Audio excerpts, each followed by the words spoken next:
Hi everyone! If you love cricket and follow the Indian Premier League, also called as IPL, with your friends, co-workers or family, this year's IPL season starts very soon on April 9th, and IPL Fantasy League powered by Dream11 is available now for us to create our own team and start competing with our friends. In this video, I am going to show you all how to sign up and create your own team, how to use the game's web interface to manage your team, the rules of the game, and the new features that were introduced this year. Also, do watch the video until the end to get some tips and tricks that I have learned playing the Fantasy League over the last few years. So, let's get started.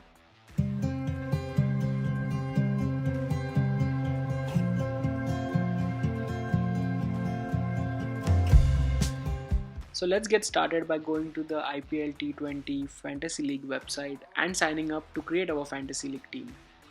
First, click on the Join the Leagues button and then click on the Create a Team button on this page. It will direct you to the login page where you can log in with your Google account or your Facebook account, or use your email address to sign up. I'm going to use my Gmail account to quickly log in. This will take us to the team creation page where you will be asked to create your starting team. I'm just going to randomly select my team for now, and we can look at the rules for team creation later in the video. Next, you have to just fill out some personal details and select your favorite team.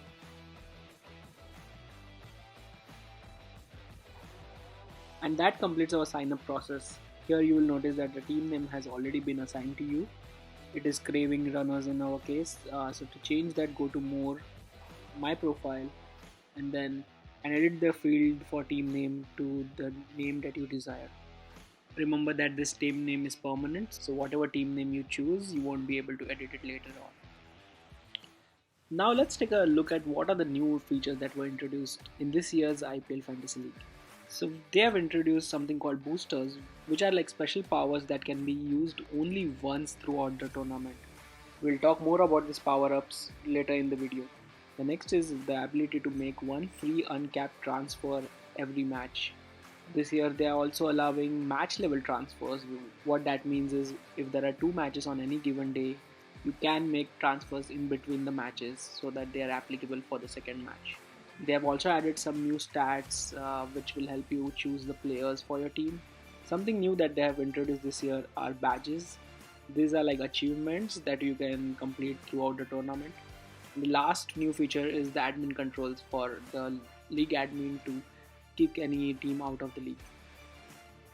So now let's look at some of the basic rules of the game. The IPL season has 60 matches in total, out of which 56 are the group stage matches and the last 4 are the playoffs. So before the first match, you are allowed to do unlimited number of transfers. But after that, for the rest of the 55 group stage matches, you get a total of 110 transfers, which is an average of 2 transfers per match. But you're free to use them as you please. For example, you can use 4 transfers on the second match and just 1 transfer in the third match. But make sure you conserve your transfers because there are just 110 transfers in total for the group stage matches. So avoid making a lot of transfers in the initial matches so that you don't end up with no transfers left for your last few matches. So before the first match of the playoff, which is the match number 57, you're again allowed to make unlimited number of transfers. And for the last 3 matches of the playoffs, you get 10 transfers, which you are again free to use the way you want. One thing to note here is that the remaining number of transfers from the group stage don't get carried over to the playoffs. One new rule that was introduced this year was that you can make one free uncapped player transfer for every match. An uncapped player is any player who hasn't played for their national team in any form of cricket. You are also allowed to choose a captain and a vice captain for each match. The captain of your team will earn double points and the vice captain of the team will earn 1.5x points. Also note that you can change the captain and the vice captain of your team any number of times before the match starts. Next, we'll look at the rules for team creation. You have to follow certain criteria while selecting the type of players in your team.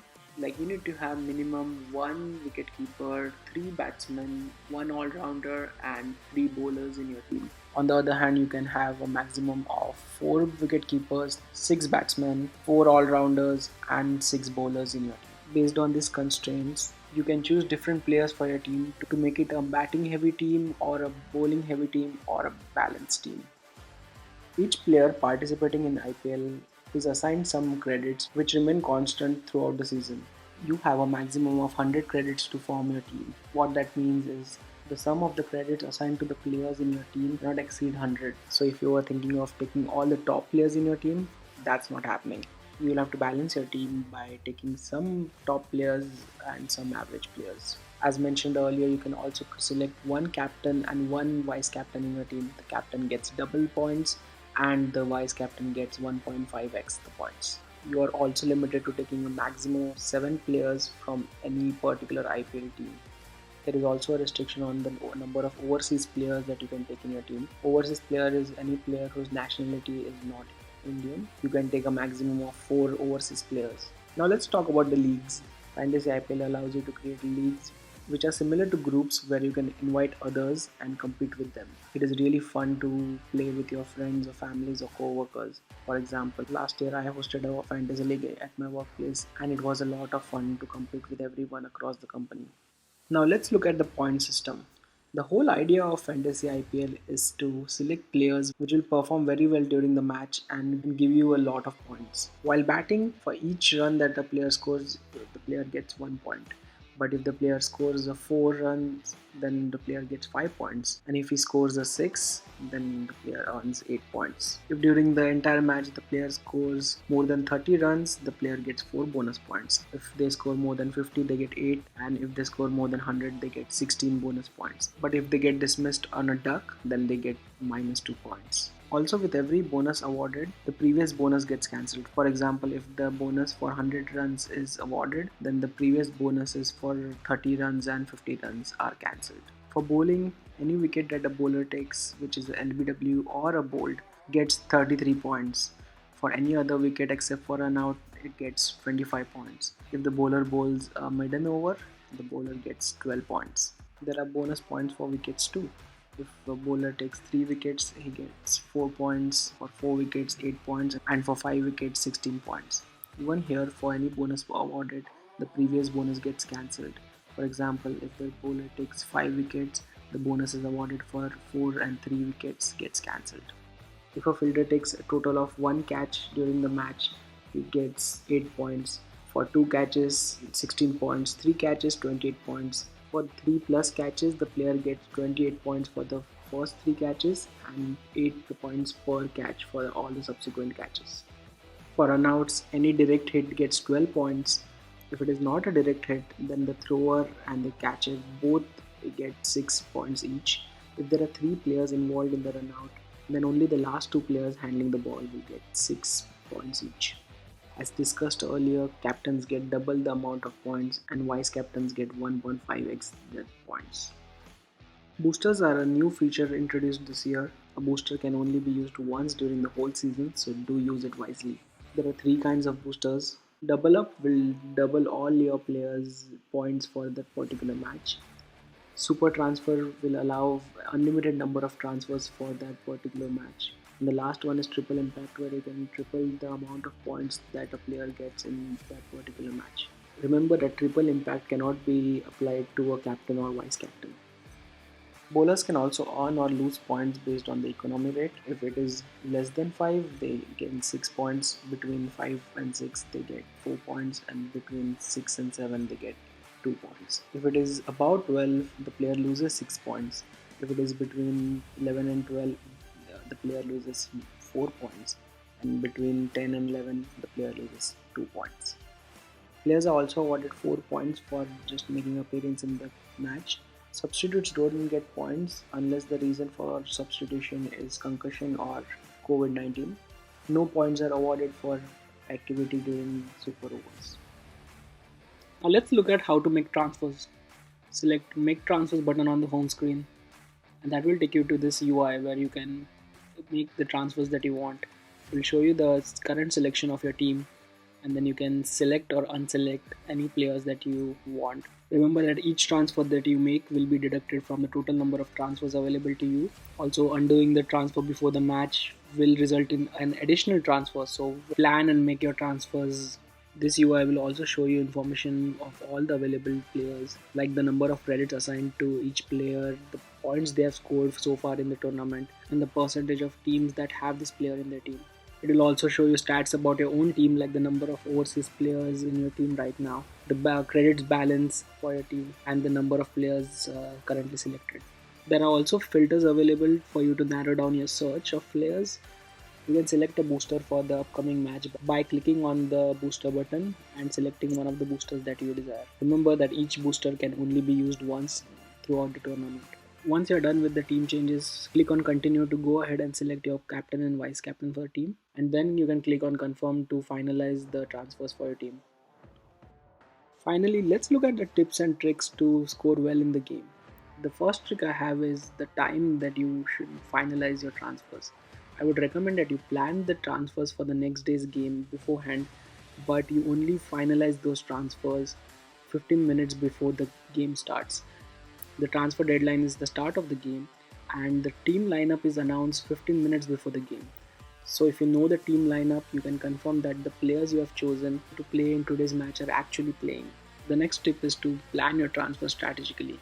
It is not recommended that you play all 11 players for a particular match. You will have to plan strategically based on which team is playing today and when is their next match going to be. For example, Delhi Capitals is going to play both the 11th and the 13th match. So there is just one match gap between them. So you can choose a lot of players from Delhi Capitals before the 11th match and then retain them until the 13th match. This will save you some transfers as you won't have to make transfers twice for the Delhi Capitals match. Another example is Mumbai Indians playing the 17th match and the next match is only the 24th match. So there are 6 matches in between. So there's a huge gap. So you would want to select very few players from Mumbai Indians before the 17th match. This will help you limit the number of transfers you have to make to remove the Mumbai Indians players for the next 6 matches where Mumbai Indians is not going to play. Also, try not to overfill your team with players from just one team. You can select maximum of 7 players from a single IPL team, but remember that every match only a few players really outperform, and your goal should be to select those players rather than select all the players. Selecting a lot of players from one single team might increase your chances of getting more points, but it will be at the cost of losing a lot of transfers. So you need to strike the right balance. Choosing the right captain and vice captain will make a huge difference in the number of points that you gain from a single match. So do make sure that you make changes to the captain and vice captain before each match. Remember, this year, even if there are 2 matches on a single day, we are still able to make transfers between the matches, so we can change captain and vice captain between the matches. So do take advantage of this. So that's all I have from my side. I hope you enjoyed this year's IPL season and you do participate in Fantasy IPL and have a blast playing it with your friends. If you like this video, do give a thumbs up and share this video with your friends who played Fantasy League, and do subscribe to our channel if you like the content. Thank you and cheers.